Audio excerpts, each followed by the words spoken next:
भौजी। ए भौजी का हो?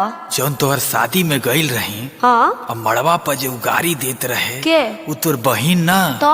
जेसीबी के मशीन रहे। अरे बा, अब बड़ी कोड़ कोड़ के गाली देले बिया, ओकर चेहरा हमारा आँखी से उतरत नहीं के। अच्छा ए भौजी का? अब तू ही कोनो उपाय लगावा।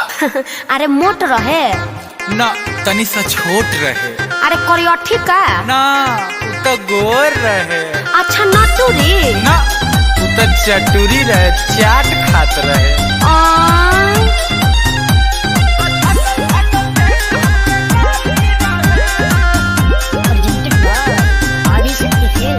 अरे चकरा खातिर परेशान बानी जी, रउआ पते तो हम ध्यान बानी जी। अरे चकरा खातिर परेशान बानी जी, रउआ पते तो हम ध्यान बानी जी।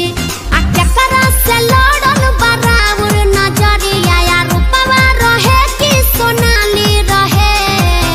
अरे बताए तब नु हम जानब देवर जी। तो सुन, हाथे माइक मुंह में ओकरा गाली रहे, का? ओठे उतल दूधवा के